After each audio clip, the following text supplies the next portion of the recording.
Hello friends, RS academy channel पर पुनः आपको स्वागत और अभिनंदन करते हुए मैं अपने अगले कड़ी की ओर जा रहा हूं। देखिए, कुछ छात्र छात्राओं को कहना है कि जो रासायनिक अभिक्रिया एवं समीकरण चैप्टर चल रहा है उस चैप्टर में से सर हम लोग बेसिक ये थोड़ा बता दीजिए, ताकि रिएक्शन हो रहा है, अभिक्रिया हो रहा है तो ये बातें समझ में नहीं आ पा रही है। तो उसी को ध्यान में देखते हुए, ध्यान में रखते हुए इस आरएस एकेडमी वाले चैनल पर आप सभी लोगों के लिए एक छोटा सा मेथड में लेकर के आया हूं। और वो सबसे पहले बात होती है इलेक्ट्रॉनिक विन्यास। क्या होता है साहब? इलेक्ट्रॉनिक विन्यास। इलेक्ट्रॉनिक विन्यास लगभग आप लोग 9 में जाते हैं तो इसके बारे में बताया जाता है कि इलेक्ट्रॉनिक विन्यास क्या होता है। जब इलेक्ट्रॉनिक विन्यास हम लोग जानेंगे तो इसके अनुसार हम लोग तत्वों के इलेक्ट्रॉनिक विन्यास बनाने के नियम को जानेंगे। बोरबरी का नियम होता है, अफबाउ का नियम होता है। तो इस बोरबरी नियम के द्वारा हम तत्वों का इलेक्ट्रॉनिक विन्यास करेंगे और तत्वों का जब हम लोग इलेक्ट्रॉनिक विन्यास करने आ जाएगा तब हम लोग उस तत्व पर कितना प्लस होगा और कितना माइनस होगा, कौन सा इलेक्ट्रॉन, कौन से इलेक्ट्रॉन, कितने इलेक्ट्रॉन त्याग कर रहे हैं और कितने इलेक्ट्रॉन ग्रहण कर रहे हैं, त्याग, ग्रहण और इसमें से दोनों कर रहे हैं, इन सारी चीजों की जानकारी इस आरएस एकेडमी चैनल पर आप लोगों को मिलेगा। तो ध्यान दीजिए बच्चों, इलेक्ट्रॉनिक विन्यास मैंने किया था। देखिए अभी थोड़ा सा इसमें जो भी लिखावट है ये अपने हाथों से लिखा गया था, क्योंकि अगर शुरू में हम लिखेंगे, आप लोग के समक्ष लिखेंगे, थोड़ा सा लिखने में देर होगी, वीडियो बहुत लंबा चौड़ा जाएगा। इसके तहत मैंने यहाँ पर क्या किया, लिख दिया पहले ही। उसके बाद मैं इसको समझाने का कोशिश कर रहा हूँ, ध्यान समझिए। इलेक्ट्रॉनिक विन्यास, देखो इलेक्ट्रॉन विन्यास का मतलब होता है बंटवारा। विन्यास मतलब क्या होता है? बंटवारा।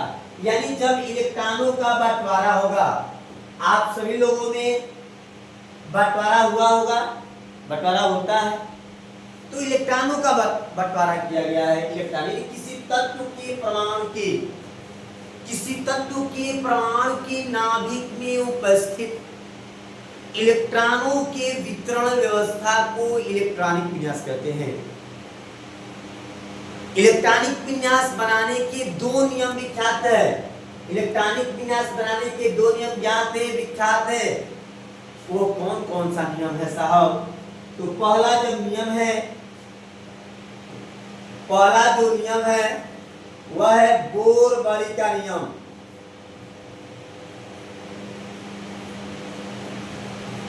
बोरबरी का नियम। और दूसरा जो नियम है साहब वो क्या है? अफबाउ का नियम। अफबाउ का नियम। देखिए अगर नियम जान जाते हैं तो आप लोग इलेक्ट्रॉनों का बंटवारा करने बिल्कुल आ जाएगा। तो इसमें बोरबरी का नियम है और अफबाउ का नियम है। तो बोरबरी ने परमाणु में उपस्थित, बोरबरी का नियम जानते ही हो, नहीं जानते हो जान जाएंगे आप लोग। ये बंटवारा हो रहा है, बोरबरी का नियम, बोहरबरी भी करके लिखा है, इससे घबराने की जरूरत नहीं है। तो बोरबरी का नियम क्या होता है और बोरबरी के नियम के अनुसार कौन कौन से नियम आते हैं, उनके अंतर्गत हम लोग क्या करेंगे, पढ़ेंगे।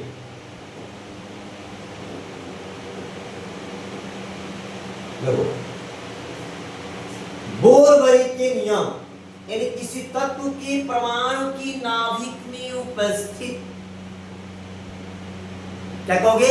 किसी तत्व के परमाणु की नाभिक में उपस्थित इलेक्ट्रॉनों के वितरण व्यवस्था के लिए, इलेक्ट्रॉनों के वितरण व्यवस्था के लिए एक नियम का प्रतिपादन किया गया जिसे बोरबरी का नियम कहते हैं।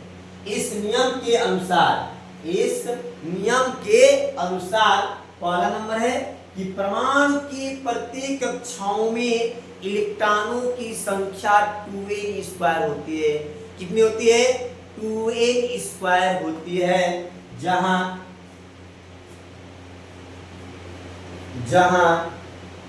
n बराबर कक्षकों या कोषों की संख्या,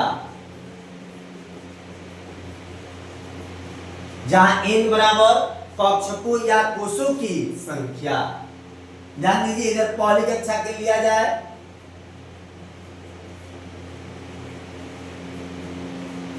पहली कक्षा के लिए n बराबर 1। पहली कक्षा के लिए क्या होगा? n बराबर 1। फार्मूला क्या होगा?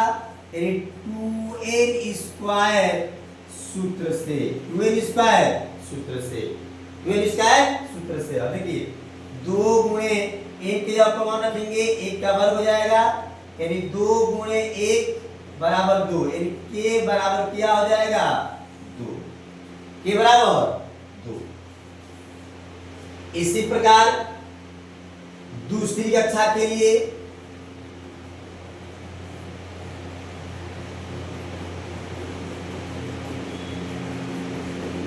दूसरी कक्षा के लिए क्या होगा साहब? n बराबर 2, 2n स्क्वायर सूत्र से, 2n स्क्वायर सूत्र से क्या हो जाएगा? तो 2 गुणे n के पर क्या लिखेंगे? 2, तो 2 का वर्ग हो जाएगा।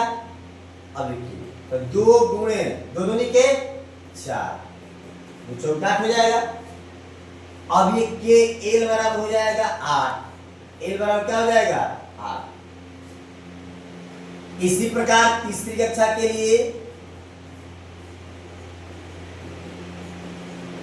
तीसरी कक्षा के लिए n बराबर 3, तो 2n स्क्वायर सूत्र से, तो 2 गुणे n के जगह पर क्या हो जाएगा? 3 होगा ना, तो 3 का वर्ग, यानी 2 गुणे 3 का 9, यानी हो जाएगा 18, यानी k l m बराबर 18 हो जाएगा साहब। कितना हो जाएगा? 18। इसी प्रकार चौथी कक्षा के लिए क्या हो जाएगा?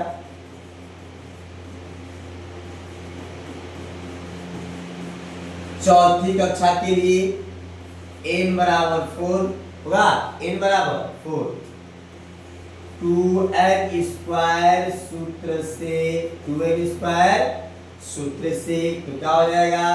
2 गुणे 4 का वर्ग हो जाएगा ना, 2 गुणे क्या हो जाएगा? 4 का वर्ग, 2 गुणे 4 का वर्ग।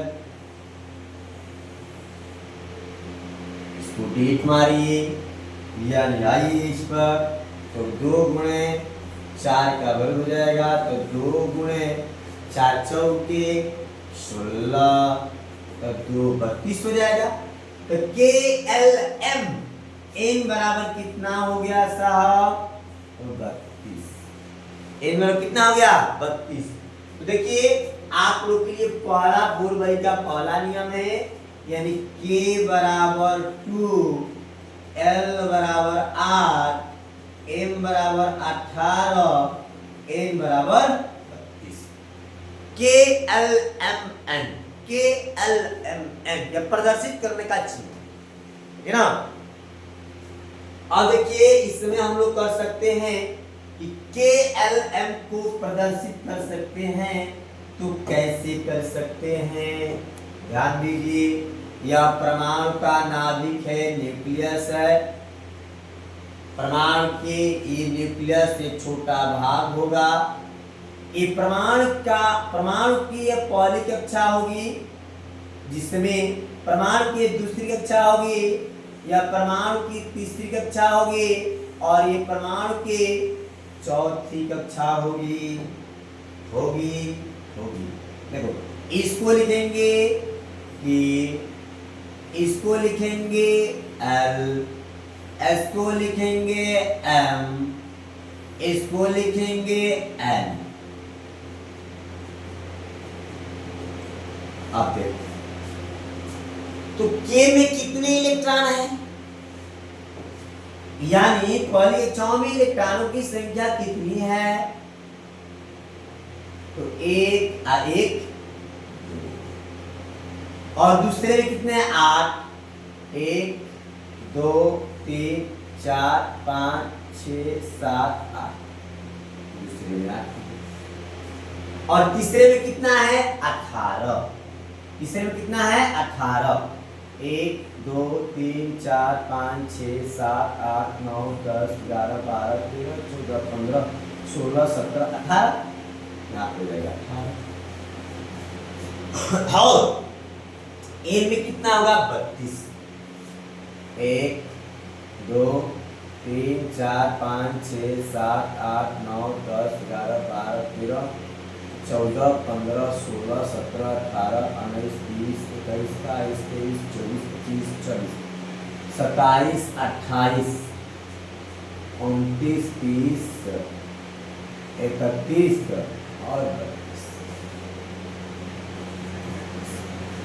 ठीक है, तो ये परमाणु की इलेक्ट्रॉनिक विन्यास के पहले यानी परमाणु के प्रत्येक कक्षाओं में इलेक्ट्रॉनों की संख्या 2n² होती है, जहाँ n बराबर कक्षकों या कोषों की संख्या है। पहली कक्षा के लिए k बराबर 2, दूसरी कक्षा के लिए l बराबर 8, तीसरी कक्षा के लिए m बराबर 18, चौथी कक्षा के लिए n बराबर 32। बात समझ आई? ओके, तो साहब आप लोग घबराइए मत, आप लोग इस चैनल को पकड़े रहिएगा मजबूती से। तो मैं गारंटी के साथ कह रहा हूं, प्योर गारंटी के साथ, जिसको केमिस्ट्री पढ़ने तक नहीं आ रहा, केमिस्ट्री से लोग भागते हैं कि बहुत भारी है, बहुत कठिन है, बहुत मैंने तमाम तरह की इसके बातें रखते हैं, तो उस बातों से बिल्कुल दूर हो जाइएगा। केमिस्ट्री सारे विषयों से इजी होगा। बस मेरे नियम पर चलिए, मेरे रूल पर चलिए, बाकी कोई दिक्कत नहीं। अभी जो बता रहे समझ में आ रहा है ना? समझ में आएगा, क्यों नहीं आएगा? और ध्यान से कंसंट्रेशन बनाकर देखिए और प्रत्येक वीडियो को आप लोग देखिए, जरूर मजा आएगा, हर विषय से अधिक मजा आएगा। ठीक है, देखिए इसके बाद दूसरा नंबर क्या है?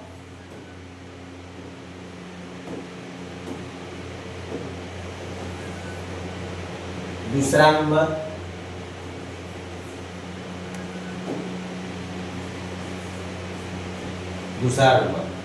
तो परमाणु के बाहरी कक्षाओं में 2 नंबर है। परमाणु एक हो गया, परमाणु के तत्व के बाहरी कक्षाओं में 8 से अधिक इलेक्ट्रॉन नहीं होने चाहिए। परमाणु के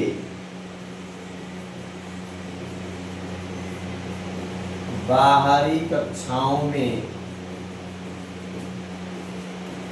8 से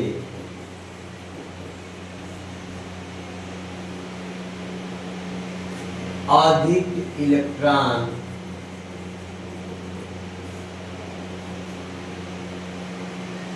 परमाणु के बाहरी कक्षाओं में 8 से अधिक इलेक्ट्रॉन नहीं होने चाहिए। देखो परमाणु जब इलेक्ट्रॉनिक विन्यास करेंगे ना, तो परमाणु की बाहरी कक्षाओं में 8 से अधिक इलेक्ट्रॉन नहीं, 8 से अधिक इलेक्ट्रॉन तभी होंगे जब उसके बाहरी वाली कक्षा में 2 इलेक्ट्रॉन अवश्य होंगे। तीसरा नियम क्या है? 8 से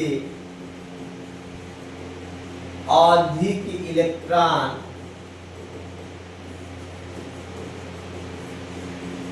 तभी हो सकते हैं, तभी हो सकते हैं जब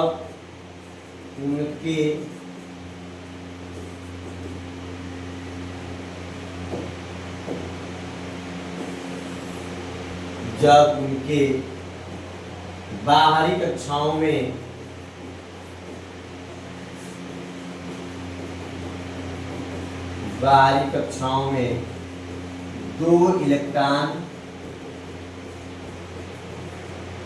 दो इलेक्ट्रॉन अवश्य होंगे।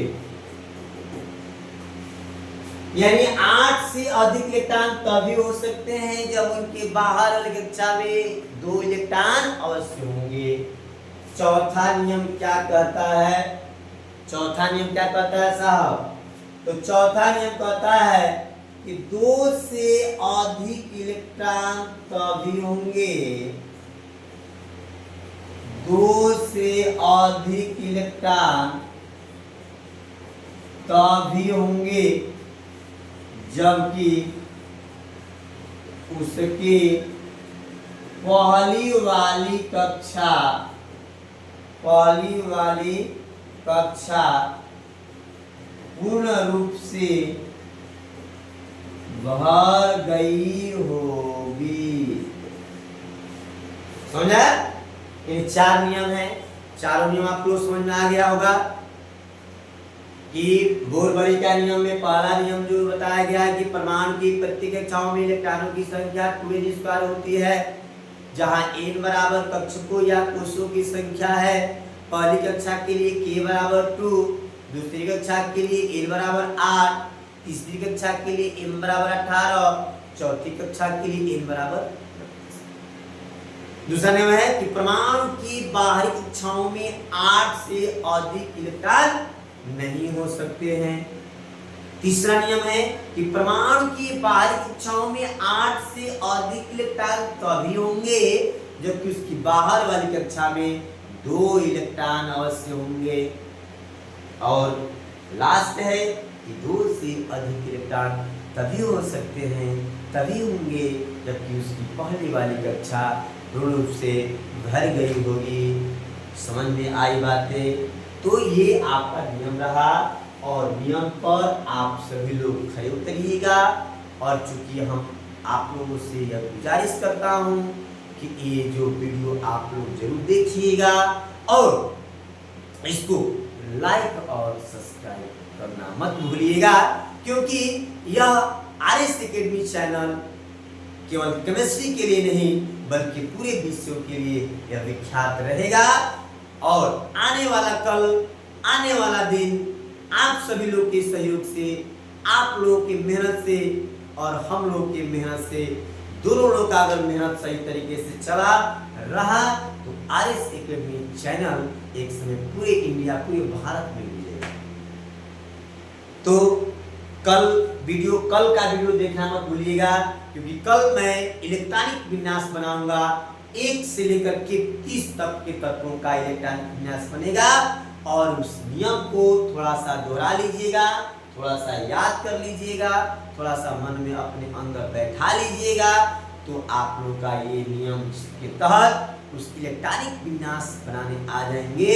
तो आप लोग ये कर लोगे किस पर कितना प्लस, किस पर, इसके अनुसार जब प्लस माइनस की जानकारी हो जाएगी तो अम्लीय मूलक, क्षारीय मूलक, दोनों मूलक को भी गणना हो जाएगी। और इससे आप लोग को धनायन के भाषाएं में और ऋणायन की भाषाएं में हम लिखवा देंगे। उसके तहत आपको यौगिक बनाने आ जाएगा।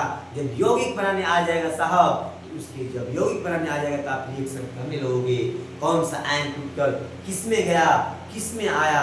तब हम जितनी भी चीजें, चूंकि हम लोग द्विविस्थापन अभिक्रिया तक रासायनिक अभिक्रिया समीकरण पढ़े हैं, बस वहीं तक स्टॉप किए हैं। और थोड़ा सा बच्चों का कहना था कि थोड़ा बेसिक पढ़ाइए सर, बेसिक पढ़ा देंगे तो और अच्छा से समझ में आएगा, इसीलिए मैं वहीं पर स्टॉप करके और मैं बेसिक पढ़ाने का कोशिश किया हूँ।